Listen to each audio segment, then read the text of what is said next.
इस कार्यक्रम के पुण्यार्चक हैं श्री निखिल जैन, अनय जैन, अमृता जैन, सागर, मध्य प्रदेश। समीचीन विकल्पों का सम्यक समाधान। सम्यक ज्ञान की वह अनूठी विधा जिसके माध्यम से हम अपने अंतरंग में उठने वाले उन अनेकानेक समीचीन विकल्पों का सम्यक समाधान एक निर्ग्रंथ गुरु के माध्यम से प्राप्त कर रहे हैं, जो सम्यक समाधान निश्चित ही हमारे मन की निर्विकल्पता को शांत करने के लिए, मन की निर्विकल्पता की प्राप्ति के लिए एक कार्यकारी उपाय साबित हो रहा है।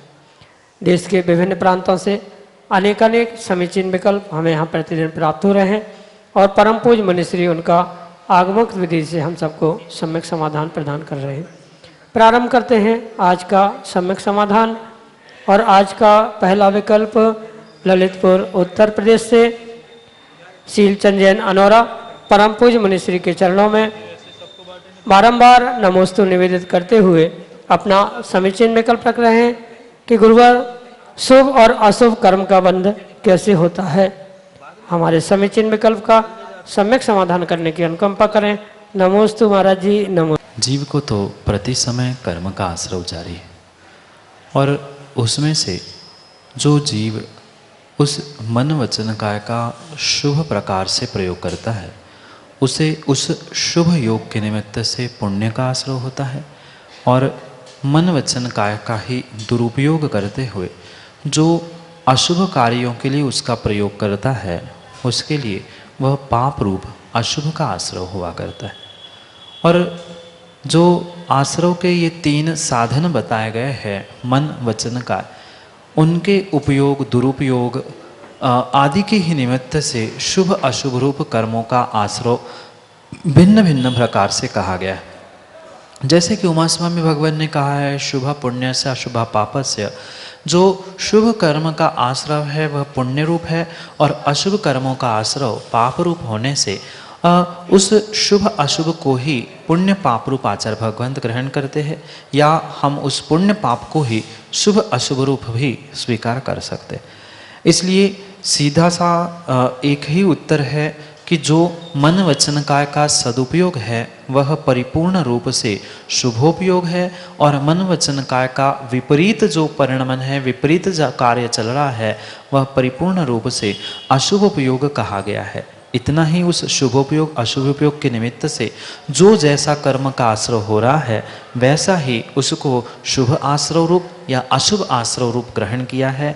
जो शुभ योग और शुभ उपयोग से हो रहा है वह शुभ आश्रव या शुभ कर्म है, और वही विपरीत रूप से पाप रूप से या मन वचन काय के विपरीत उपयोग से जो कर्म का आश्रव हो रहा है वह पापाश्रव या अशुभ कर्माश्रव है। यही आपके लिए सम्यक समाधान। अरविंद गंगवाल चौरई छिंदवाड़ा मध्य प्रदेश से परम पूज्य मुनिश्री के चरणों में बारंबार नमोस्तु निवेदित करते हुए अपना समीचीन प्रश्न रख रहे हैं कि महाराज जी, हमारे यहाँ आचार्य भगवंत गुरुवर विशुद्ध सागर जी महाराज की प्रेरणा से एक नए मंदिर का निर्माण हुआ है, जिसमें अभी वेदी में 3 मूर्तियां रखी गई हैं, जिनका अभी पंचकल्याणक नहीं हुआ है और मूर्तियां प्रतिष्ठित नहीं हैं, लेकिन लोग आकर दर्शन करते हैं। तो क्या हम अभी पर्व के दिनों में उन मूर्तियों की आरती कर सकते हैं या इसमें कोई दोष लगता है? हमारे समीचीन विकल्प का सम्यक समाधान करने की अनुकंपा करें। नमोस्तु महाराज जी, नमोस्तु। जो अप्रतिष्ठित प्रतिमा है जिसका पंचकल्याणक आदि नहीं हुआ है वह किसी भी प्रकार से पूज्य नहीं है।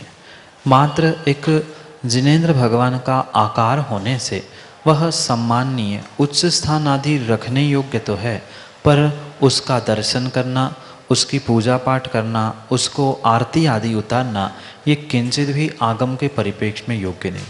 बहुत सारे स्थानों में देखा जाता है जब नगर में भी कोई प्रतिमा आदि आती है तो उसकी आरती करना, चावल आदि चढ़ाना ये आगम के परिप्रेक्ष्य में योग्य नहीं है। जो प्रतिष्ठित हुई प्रतिमा है वही पूजनीय है, वंदनीय है, दर्शनीय है, अर्घ्य आदि चढ़ाने योग्य है या आरती आदि करने योग्य।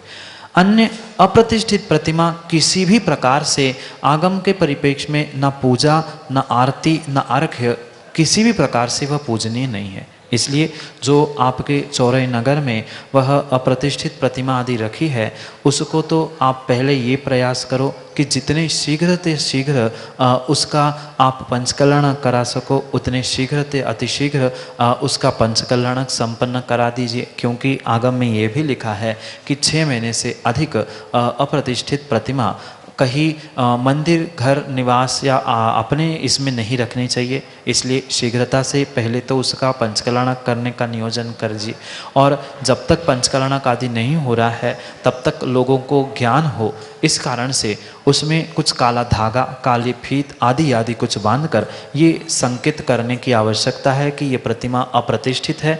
इसलिए इस कारण से कोई उसकी पूजा, अर्घ, दर्शन या आरती आदि नहीं करेगा। आगम के परिप्रेक्ष्य में आरती पूजा आदि करने की किंचित भी आज्ञा नहीं है। जहाँ आसपास वह पंचकल्याण आदि हो रहे हैं, बहुत अच्छी बात है। आप अपने नगर में ही शीघ्रता से गुरुदेव को बुलाकर अपने पंचकल्याण को संपन्न करें, और वो संभव नहीं है तो गुरु आज्ञा से फिर जैसे गुरुदेव आचार्य भगवंत कहेंगे उनके हिसाब से आसपास होने वाले पंचकल्याण आदि में उसको प्रतिष्ठित करते हुए फिर विराजमान करें। गुरु की आज्ञा सर्वोपरि मानकर आचार्य भगवान से आज्ञा प्राप्त करके उनके हिसाब से काम करें। पर अप्रतिष्ठित प्रतिमा पूजनीय या आरती आदि करने योग्य नहीं है। यही आपके लिए सम्यक समय। अगले समीचीन विकल्प के लिए हमारे सामने हैं रहेली, सागर, मध्य प्रदेश से संतोष कुमार जैन अपने समीचीन विकल्प के साथ। गुरुवर, मेरा एक अभी पिछले विगत दिवसों में जो 16 स्वर्गों का हम चित्रण देखा था, उसमें स्वधर्मेंद्र के बारे में कुछ विकल्प मन में आए थे। इसमें सबसे पहले विकल्प ये आया था कि स्वधर्मेंद्र की जो सभा देखी, उसमें स्वधर्मेंद्र का चयन इंद्रों के द्वारा होता है या उत्पात सैया के द्वारा इंद्र सीधे जन्म लेते हैं। दूसरा विकल्प ये है कि स्वधर्मेंद्र की सागर पर्यंत आयु होती है, तो तब तक किसी दूसरे जीव को स्वधर्मेंद्र बनने का क्या मौका नहीं मिलता होगा। तीसरा प्रश्न ये है कि स्वधर्मेंद्र क्या ऐरावत और भरत क्षेत्र के सभी तीर्थंकरों के पंचकल्याणकों में उत्सव मनाने आते हैं। मेरा विकल्प का समीचीन समाधान करने की कृपा करें। नमोस्तु गुरु। जो स्वधर्म इंद्र, यह नाम आपने देखा पढ़ा, ये कोई जीव का नाम नहीं है, अपितु एक व्यवस्थाजन्य पद का नाम है। जैसे मुख्यमंत्री, प्रधानमंत्री आदि देश आदि के निमित्त से होते हैं, एक के जाने के बाद दूसरा, दूसरे के जाने के बाद तीसरा, ऐसा जैसे मुख्यमंत्री आदि का पद होता है, ऐसे ही ये स्वधर्म इंद्र आदि के पद हुआ करते। और एक स्वधर्म इंद्र के सामने दूसरा स्वधर्म नहीं होता, एक ही स्वधर्म इंद्र एक समय में होता है। रही बात वह जो स्वधर्म इंद्र बनता है, उस सुधर्मा सभा में कोई वर्तमान के वोटिंग जैसा कोई वोटिंग करके किसी को स्वधर्म नहीं बनाया जाता, अपितु वह जन्म से ही, जैसे आपने उस चलचित्र में देखा था, एक जो विशिष्ट दक्षिणेंद्र मतलब दक्षिण दिशा में जो विमान है, उस विमान में जो जीव उत्पन्न होता है उपपात शैया पर, वही स्वधर्म कहा जाता है और उसका चयन नहीं होता, वह जन्म से ही स्वधर्म इंद्र कहलाता है।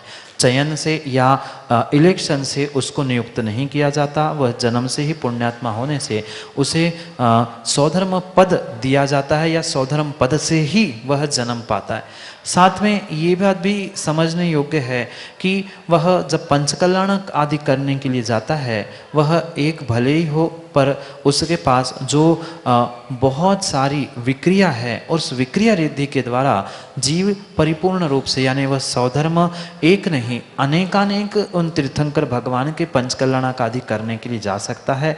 मूल शरीर उसका उसके विमान में ही रहता है। उसके अलावा वह विक्रिया के द्वारा अपने उस अनेक प्रकार के शरीरों के द्वारा अनेक स्थानों पर होने वाले भगवान के पंचकल्याण आदि में समाविष्ट होकर भगवान के पंचकल्याण आदि मनाता है। यही आपका विकल्प 3 का 1 में उत्तरित सम्यक समाधान। आयुष जैन, सिद्ध क्षेत्र आहार जी, मध्य प्रदेश से अगले समीचीन विकल्प के लिए हमारे सामने मुनिश्री, मेरा आपसे यह विकल्प है कि षटखंडागम ग्रंथ श्रावक क्यों नहीं पढ़ सकते? कृपया इस समीचीन विकल्प का समाधान कीजिए।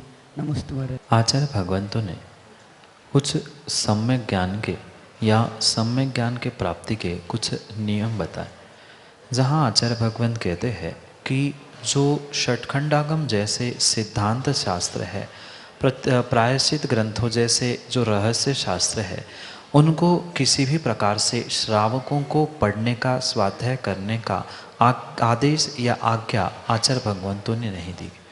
इसके पीछे मूल एक कारण आचार्य भगवंत कहते हैं, जो वस्त्रधारी की विशुद्धि होती है वह हीन से हीन ही हुआ करती।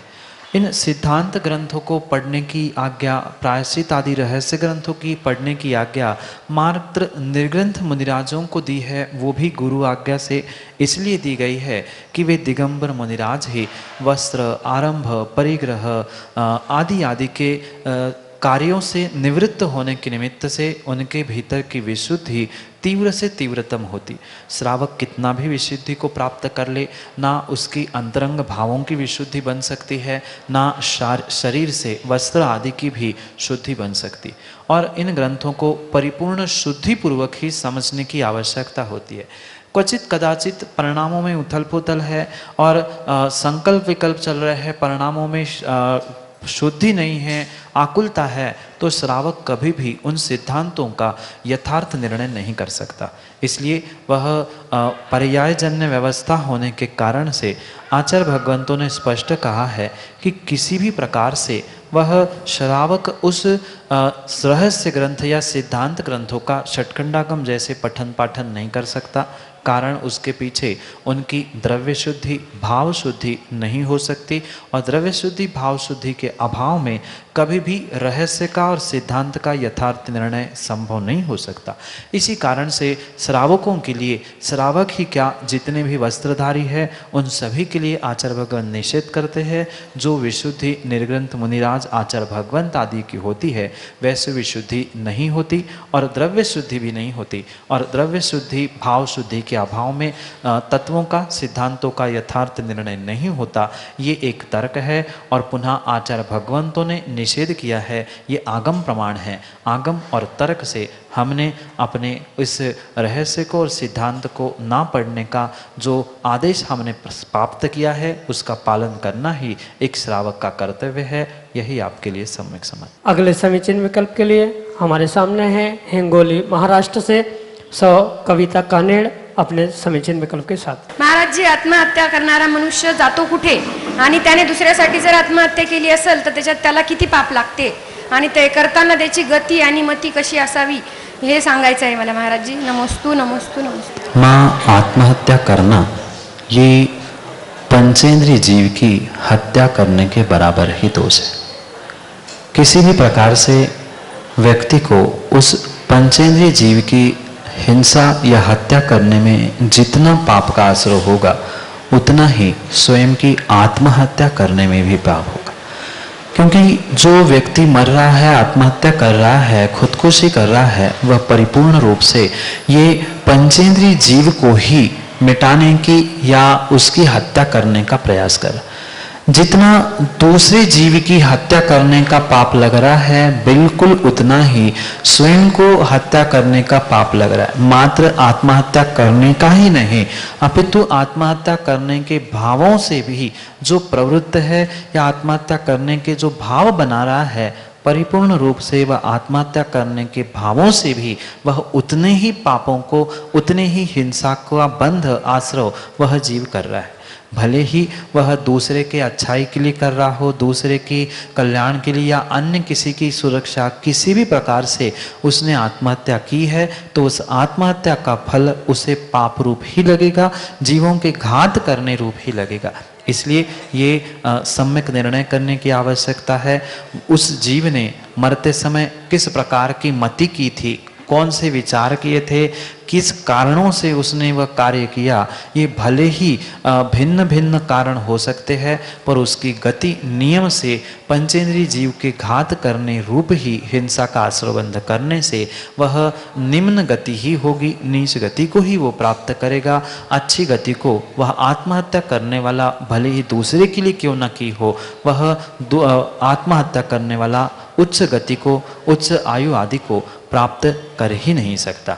इसलिए ये हम बहुत अच्छे से निर्णय करें, सोच समझ के विचार करें कि आत्महत्या करने वाला किसी भी प्रकार से दूसरे के अच्छाई के लिए भी मरा हो, उसे पुण्य का आश्रयबंध नहीं होगा, वह पंचेंद्रिय जीव की हत्या रूप पाप का ही आश्रयबंध करने वाला हो सकता है। अन्य किसी भी प्रकार से वह इस दोषों से बच नहीं सकता। इसलिए उसकी ऐसी ही मति उस समय थी और वैसी ही उसकी जैसी उस समय की मति थी, वैसी ही अगर उस जीव की आयु कर्म का अबंध अपकर्षण उस काल में आया है तो उसको उस काल के हिसाब से ही वह गतिबंदी होगी। जैसी मति उस समय पे थी, बंध अपकर्षण आयु के बंध के समय की, वैसी उसकी गति होती है। जरूरी नहीं है कि उसी समय की मति पहले अगर आयुबंध हुआ है तो उस हिसाब से ही उसको वह कर्म उदय में आया और वैसा ही अगली पर्याय को वह प्राप्त करेगा।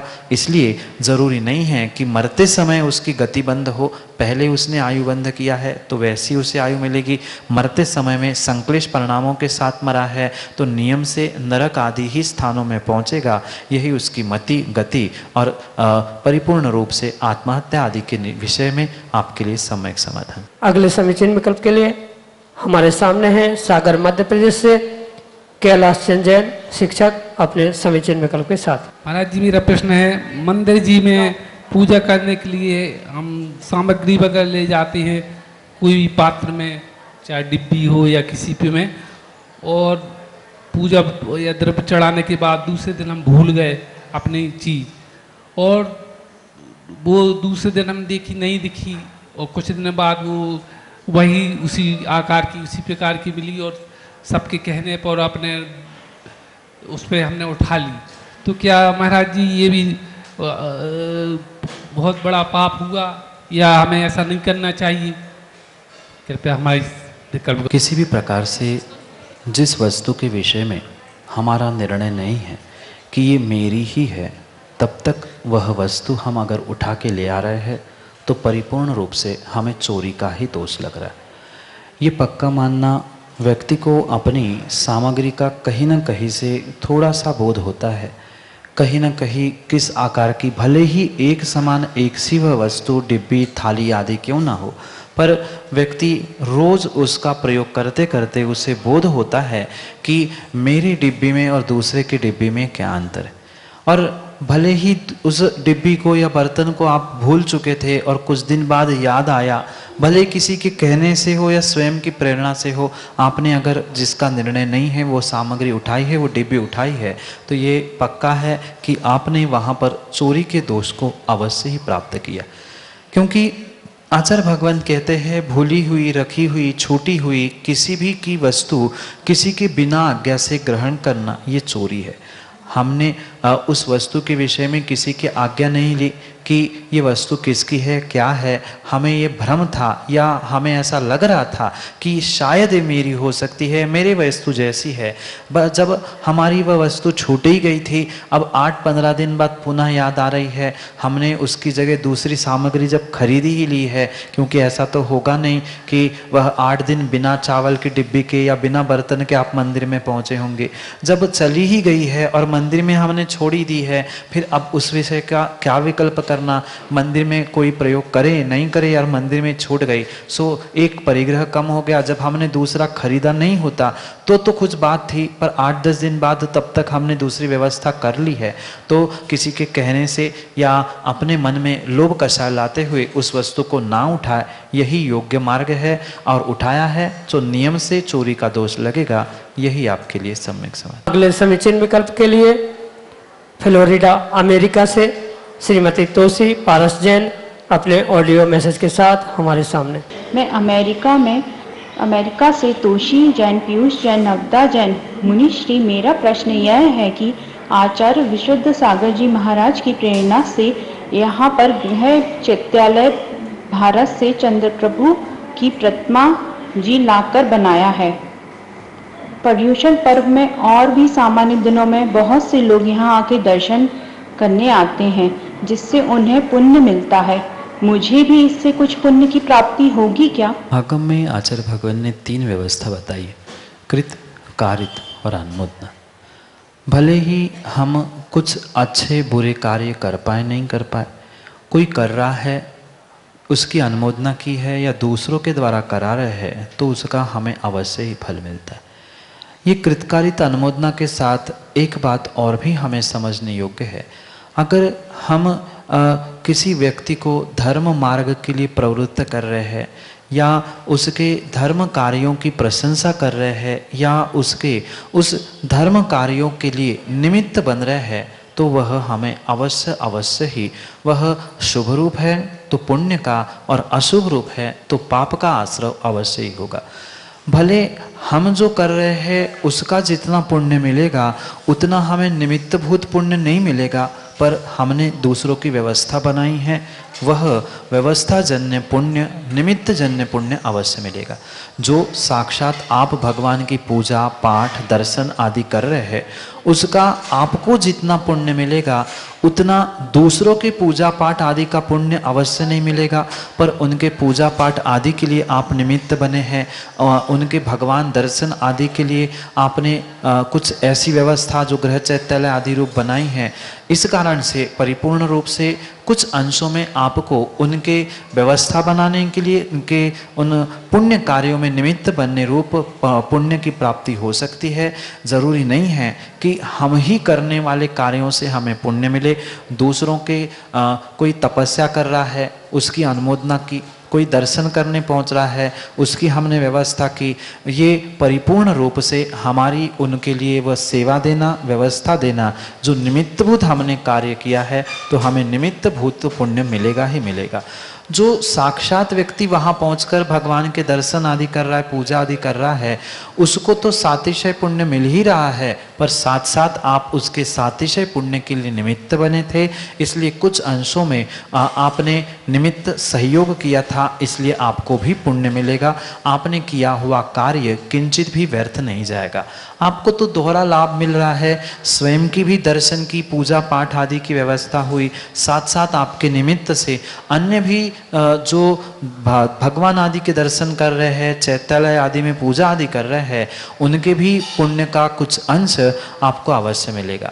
जरूरी नहीं है कि जो कहा जाता है कि एक छठा भाग आपको मिल रहा है, जरूरी नहीं है छठा ही भाग मिले। आपने जिस प्रकार से जिन भावों से वह चैत्यालय की स्थापना करते हुए या अभी भी जो लोग आ रहे हैं उनके प्रति अच्छे भाव रखे हैं कि और भी लोग आए, सबको दर्शन मिले, सबको पूजा पाठ करने का मौका मिले, ऐसे अगर आपके प्रशस्त भाव है तो नियम से वह दूसरे के प्रति अनुकंपा के भाव होने से करुणा के भाव होने से नियम से आपको उसके निमित्त से पुण्य मिलेगा ही मिलेगा। इसमें कोई शंका विकल्प करने की बिल्कुल भी आवश्यकता नहीं।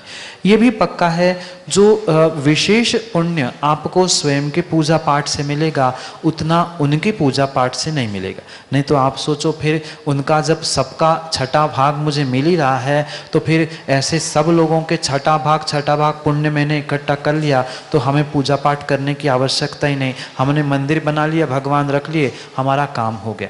ऐसा आगम में किंचित भी नहीं कहा है। उनका पुण्य पूजा पाठ का उनको लग रहा है, आपके पूजा पाठ का पुण्य आपको लग रहा है, पर उनके पूजा पाठ आदि करने के लिए दर्शन आदि करने के लिए आप जो निमित्त भूत बने हो सहयोगी बने हो उस निमित्त भूत सहयोग के निमित्त से आपको अवश्य ही पुण्य का आश्रय हो सकता है, उसमें कोई भी विकल्प करने की आवश्यकता नहीं। पर यह भी परम सत्य समझे कि आपने किया हुआ पुण्य ही आपके साथ जाएगा, वह उपादान भूत पुण्य है, और जो दूसरे को सहयोग रूप से आपने कार्य किया था वह सहयोग रूप से आपको निमित्त भूत पुण्य मिलेगा। पुण्य तो मिलेगा पर स्वयं का पुण्य स्वयं को ही प्राप्त करना होगा। मात्र व्यवस्था बनाने से दूसरों को सहयोग करने से वह परिपूर्ण पुण्य की प्राप्ति नहीं हो सकती। इसलिए वह कर रहे हैं वह बहुत अच्छी बात है, पर साथ साथ आपको भी अपने पुण्य के वर्धन के लिए स्वयं की पूजा पाठ दर्शन विधि आदि सब कुछ करने की आवश्यकता है। उन दोनों के पुण्य से आपको सातिशय पुण्य की प्राप्ति हो सकती है, क्योंकि आप अपना भी कल्याण कर रहे हो और दूसरे के कल्याण के लिए भी निमित्त बन रहे हो। स्वार्थ और परार्थ की दृष्टि आपके पास होने के कारण से आपको इस कार्य का अवश्य ही पुण्य मिल रहा है। स्वयं कर रहे हैं, विदेश में भी रहकर धर्म का पालन, आने वाली पीढ़ी को संस्कारित कर रहे हैं, साथ साथ सभी लोगों को भी पुण्य का प्राप्ति करा रहे हैं, इसलिए आपको सातिशय पुण्य मिलेगा। यही आपके लिए सम्यक समाधान। जय जन बंधु, आप हम सभी लाभ ले रहे थे समीचीन विकल्पों का सम्यक समाधान इस लोकप्रिय कार्यक्रम। प्रतिदिन की भांति देश विदेश से जो लोगों के मन में उठने वाले विकल्प है उसका समाधान मुनि श्री सुप्रभ सागर जी महाराज अपने मंगलमय वाणी से कर रहे थे। अगर आप अपने मन में उठने वाले विकल्पों को शांत करना चाहते हो तो हमारा व्हाट्सएप नंबर 8707548811 इस पे ऑडियो मैसेज या टेक्स्ट मैसेज के द्वारा अपना विकल्प हम तक पहुंचा सकते हो। samyak.samadhan@gmail.com इस जीमेल आईडी पे भी आप अपना विकल्प हम तक प्रेषित कर सकते हो। मुनिषी के प्रवचन प्रतिदिन के भांति शाम को 4 बजे बहुचर्चित लोकप्रिय कार्यक्रम सम्यक समाधान का प्रसारण पारस टीवी के माध्यम से होता है एवं 5:13 पे यह कार्यक्रम सम्यक समाधान यूट्यूब चैनल सुप्रभोज के माध्यम से प्रसारित होता है। अगर आप इस कोई कार्यक्रम के माध्यम से पुण्यार्जन प्राप्त करना चाहते हो, ज्ञान दान में अपनी संपत्ति का सदुपयोग करना चाहते हो तो हमसे जरूर संपर्क करें। मुनिषी के चरणों में बार बार नमोस्तु करते हुए आज के इस कार्यक्रम की बेला को यहीं पे विराम देते हैं। नमोस्तु नमोस्तु नमोस्तु। इस कार्यक्रम के पुण्यार्जक हैं श्री निखिल जैन, अनय जैन, अमृता जैन, सागर, मध्य प्रदेश।